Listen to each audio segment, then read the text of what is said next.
Hello, ഇന്ന് October 12 polio ദിനമാണ്. 5 വയസ്സിന് താഴെയുള്ള എല്ലാ കുഞ്ഞുമക്കൾക്കും പോളിയോ കൊടുക്കേണ്ട ദിവസമാണ്. അപ്പോൾ ഞങ്ങളും പോവാണ് പോളിയോ കുടിക്കാൻ വേണ്ടിയിട്ട്. കുഞ്ഞമ്മണിക്ക് അംഗൻവാടിയിലാണെന്ന് പറഞ്ഞുകൊണ്ട് ഒരു ചെറിയ ചിണുക്കമൊക്കെ ഉണ്ട്. ആൾ ചോദിക്കുന്നുണ്ട്, എന്നെ അവിടെ ഇരുത്തിയിട്ട് നിങ്ങളങ്ങ് പോവുമോ എന്നൊക്കെ ചോദിക്കുന്നുണ്ട് കേട്ടോ. അപ്പോൾ ഞങ്ങൾ ഓരോന്നും പറഞ്ഞ് എന്തിനാണ് പോളിയോ എടുക്കുന്ന ഉമ്മി എന്നൊക്കെ ചോദിച്ച് വരുവാണ് കേട്ടോ.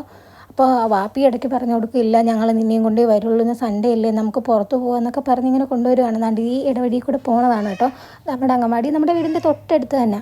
അപ്പോൾ നമ്മളിങ്ങനെ ഇണക്കി ഓരോന്നൊക്കെ പറഞ്ഞ് കൊണ്ടുപോകും. ഇടവഴി കഴിഞ്ഞപ്പോഴത്തേനും ആളിന് കുറച്ചുകൂടെ ഒരു ടെമ്പർ കയറി. ഇതാണ് കേട്ടോ കുഞ്ഞിൻ്റെ അംഗൻവാടി, കുഞ്ഞ് പഠിക്കുന്ന അംഗൻവാടി. നമ്മളപ്പോൾ കയറുകയാണ് അങ്ങോട്ട്. അപ്പോൾ അംഗൻവാടി കണ്ടപ്പോൾ തന്നെ ആളിനൊരു ഒരു ബുദ്ധിമുട്ടായിരുന്നു കയറാൻ വേണ്ടിയിട്ട്. കയറാതെ അവിടെ നിൽക്കും കേട്ടോ. പിന്നെ അവളുടെ വാപ്പി പുറകിലുള്ളൊരു ധൈര്യത്തിൽ അവൾ കയറിയതാണ്. ഇതാണ് കേട്ടോ കുഞ്ഞിൻ്റെ ടീച്ചർ. അപ്പോൾ നമ്മുടെ കുഞ്ഞു അങ്ങനെ പോളിയോ കുടിക്കുകയാണ്. അങ്ങനെ 2 തുള്ളി പോളിയോ ടീച്ചർ വായിൽ ഒഴിച്ചു കൊടുത്തു. കുടിച്ച ഉടനെ ആളിറങ്ങി ഓടുകയാണ്. അപ്പോൾ ഞാൻ പറഞ്ഞില്ല, നമുക്ക് കുഞ്ഞൊരു വോട്ട് ചെയ്തതിൻ്റെ ഒരു മാർക്ക് അവർ ഇട്ട് തരും, നമുക്ക് വോട്ട് ചെയ്യണമെന്നും പറഞ്ഞിട്ട് അതുകൂടെ ഒന്ന് വരയ്ക്കാൻ അവിടെ ഒന്ന് പിടിച്ച് നിർത്തിയതാണ് കേട്ടോ. അങ്ങനെ നമ്മൾ പോളിയോ കുടിച്ചു. അപ്പോൾ നിങ്ങളുടെ കുഞ്ഞുമക്കൾക്കൊക്കെ പോളിയോ എടുത്തോ? അപ്പോൾ ഇന്ന് ഇത്രയേ ഉള്ളൂ. ബൈ.